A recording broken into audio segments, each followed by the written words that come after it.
Good afternoon,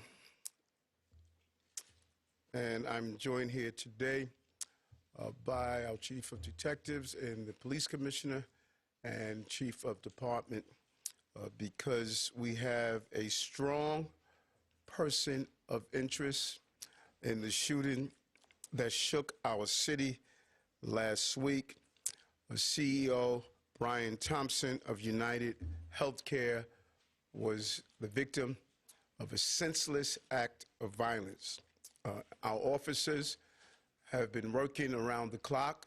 Many of them did not go home to pursue this individual. It was crucial that we were able to remove him off the streets of America, and we were going to seek him out no matter where he was at the time.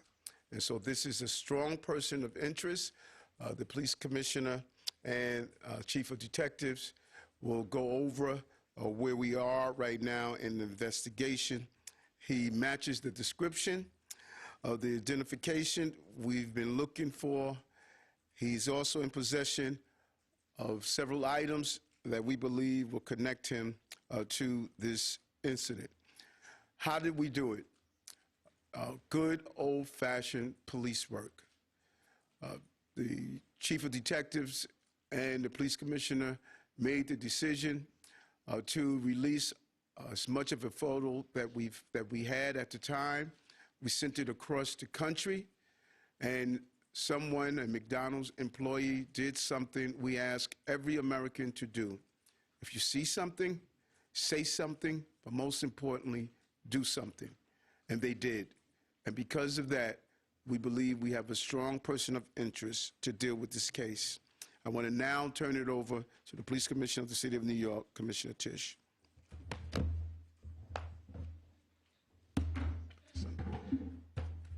Thank you, Mayor. Good afternoon, everyone. Earlier this morning in Altoona, Pennsylvania, members of the Altoona Police Department arrested Luigi Mangione, a 26-year-old male, on firearms charges. At this time, he is believed to be our person of interest in the brazen, targeted murder of Brian Thompson, CEO of United Healthcare, last Wednesday in Midtown Manhattan. The suspect was in a McDonald's and was recognized by an employee who then called local police. Responding officers questioned the suspect, who was acting suspiciously and was carrying multiple fraudulent IDs as well as a U.S. passport. Upon further investigation, officers recovered a firearm on his person as well as a suppressor, both consistent with the weapon used in the murder. They also recovered clothing, including a mask consistent with those worn by our wanted individual. Also recovered was a fraudulent New Jersey ID, matching the ID our suspect used to check into his New York City hostel before the shooting incident. Additionally, officers recovered a handwritten document that speaks to both his motivation and mindset. NYPD detectives are en route to Pennsylvania as we seek to interview the subject further. This apprehension is thanks to the tireless work of the greatest detectives in the world and, of course, the strong relationships we have with our local law enforcement partners. On every level, local, state, and federal, we all serve the same public safety mission. And this case, which captured the attention of an entire nation, is another example of how connected we are and how important it is to work together, share information, and pursue every lead. For just over 5 days, our NYPD investigators combed through thousands of hours of video, followed up on hundreds of tips, and processed every bit of forensic evidence, DNA, fingerprints, IP addresses, and so much more to tighten the net. We deployed drones, canine units, and scuba divers. We leveraged the domain awareness system, Argus cameras, and conducted aviation canvasses. And our detectives also went door to door, interviewing potential witnesses and doing the good old-fashioned police work that our investigators are famous for. This combination of old school detective work and new age technology is what led to this result today. And we must also acknowledge the instrumental role the media and the public played in this case. The images that we shared with the public were spread far and wide, and the tips we received led to the recovery of crucial evidence. We should never underestimate the power of the public to be our eyes and our ears in these investigations. This is the third time in 3 weeks that a member of the public has seen something and said something and done something that led to a high-profile arrest. The triple stabbing homicide in Manhattan, the gunpoint robberies in Queens during which an NYPD officer was shot, and now this. Now, the case will continue through the criminal justice process, and while we are proud of today's accomplishment, we must, of course, remember that a family is in mourning. I want to again extend my sympathies to Brian's family, his co-workers, and all who knew him. Finally, I want to thank the women and men of the NYPD, especially our Detective Bureau personnel, with a strong assist from our intelligence analysts. We also thank the SAC of the FBI's Criminal Investigative Division, Leslie Rodriguez-Bekshies. And I want to commend the staff of the Manhattan DA's office, and especially DA Alvin Bragg. He has been working with us 24/7 on this case, and I'm incredibly grateful for his partnership. I'll now pass it along to our great Chief of Detectives, Joe Kenny, who will provide additional information. Chief. Thank you, Commissioner. Good afternoon. As the Commissioner stated earlier, a male was taken into custody today in Altoona, Pennsylvania this morning. He has been identified as Luigi Nicholas Mangione. He's a male, 26 years old. He was born and raised in Maryland. We know he has ties to San Francisco, California, and his last known address was Honolulu, Hawaii. He has no prior arrest history in New York. Members of the NYPD Detective Bureau are currently traveling to Pennsylvania with members of the Manhattan District Attorney's Office to interview this subject. This case was brought to a successful conclusion based on the coordinated effort between numerous NYPD units, including the Intelligence and Counterterrorism Bureau, our federal partners at the FBI, the Manhattan District Attorney's Office, and of course, members of the Altoona Police Department in Pennsylvania. On Thursday, one day after this crime was committed, the NYPD released a photo of the shooter in this case. This picture was obtained by the NYPD during one of their extensive video canvasses. We took that photograph and we asked for the public's help in identifying this subject, and the public responded. Hundreds of tips began to pour into our hotline. Each tip was investigated thoroughly, and we began to release additional photographs as they came into our possession. The NYPD provided these photos to numerous media outlets. Local, national, and international outlets released the photo via television, print, social media, and online content. Luckily, a citizen in Pennsylvania recognized our subject and called local law enforcement. Members of the Altoona Police Department responded to the call, and based on their investigation, they notified the NYPD. This investigation is still active and ongoing. Thank you very much.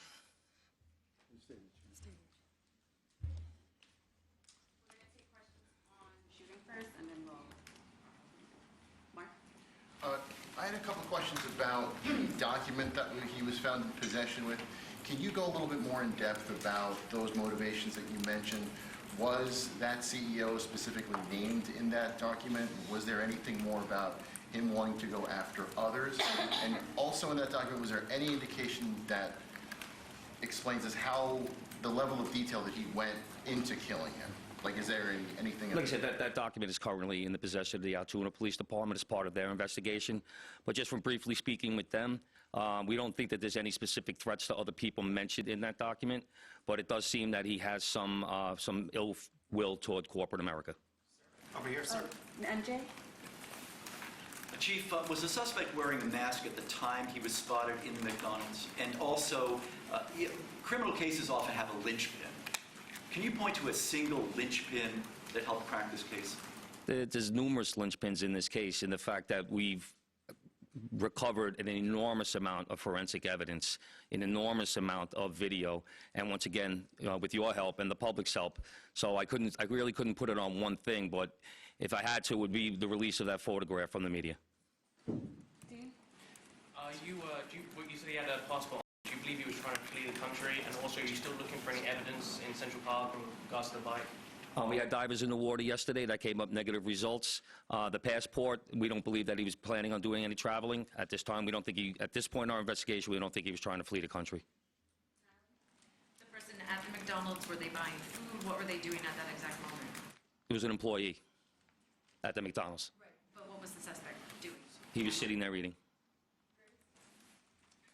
Will the suspect be brought back to New York and charged here, and when? We're going to have to work that out with the Manhattan District Attorney's Office in Altoona, Pennsylvania. He's going to be facing gun charges there, and at some point we'll work out through extradition to bring him back to New York to face charges here, working with the Manhattan District Attorney's Office.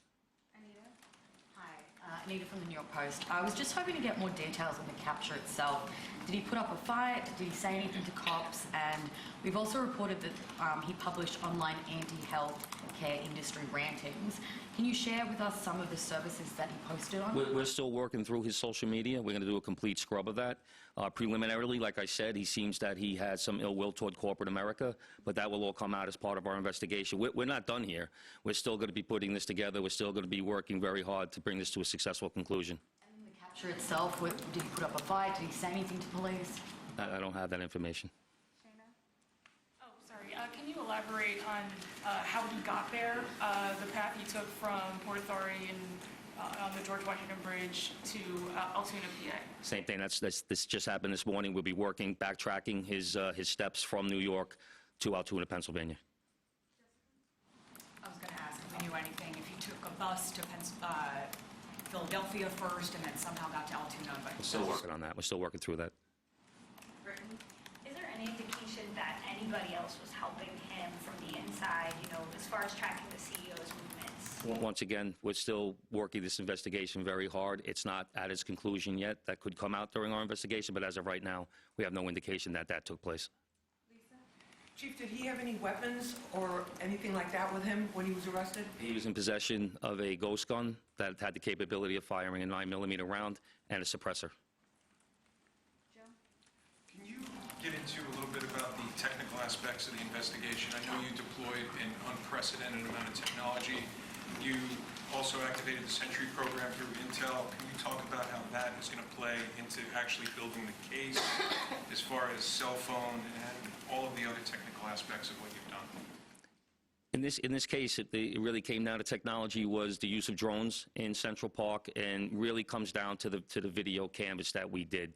We used every source of video that we could collect, hundreds and hundreds and hundreds of hours from hundreds of sources, and that helped bring this to where we are right now. The gun is it believed to be the gun he used in the shooting? And there was some talk that it was a veterinarian type gun. Is that accurate? No, as of right now, the information we're getting from Altoona is that the gun appears to be a ghost gun. May have been made on a 3D printer. The capability of firing a 9mm round, obviously that will come out during our ballistics testing. Oliver? Yeah, Oliver Barnes from the Financial Times. Do you have any indication like how long this handwritten, is it a handwritten manifesto that you found on the suspect? And then also whether or not he put it online at all? Don't know if it's online. As of right now, it's a handwritten 3-page document. Chief, does he have ties to that area, and was he someone who you knew by name before his arrest? We believe he may have attended college in Pennsylvania, but like I said earlier, he has ties to Maryland and California and Hawaii. And you knew him by name before today? Was his name on your radar? Excuse me? Was his name on your radar? Was he someone who you had been looking into before his arrest? No, we did not have his name prior to today. Brent, Okay. Does he have any prior arrests? I know there were none for New York City, but is there any prior arrests anywhere else in the country? We have not come across any arrests in the country. Chief, hi, how are you? On two things. On the ghost gun, is it something you're going to be looking into to see if he made it himself? And can he make that himself? Or would he have to buy the gun the way it was? No, once again, that'll be part of our investigation as we follow up. I mean, obviously he's going to face murder charges, but is there any chance that he could face any other charges because he was targeting the CEO and because of his writings and other things that we're now finding on him? Detective, federal charges or That other determination will be made by Alvin Bragg. Yes, what connections does he have in Pennsylvania that you know of, and are they in Altoona specifically? We believe he attended college in Pennsylvania. Does he know anybody in Pennsylvania? Wouldn't be able to tell you that. All right, we're going to take one more question from Shooting Marla, and then we're going to go. You talk about the manifesto having said things against corporations, but specifically United Healthcare, and do you believe that Mangione acted alone? We believe at this point, our investigation is leaning toward he was acting alone. So, like I stated earlier, we're still working through the investigation. We're not stopping today. And as far as the manifesto, like I said, I don't have the complete details of that. It's in the possession of the Altoona Police Department. We're going to shift to off-topic. Yep. Good job, Chief. Commissioner? Chief Mangry?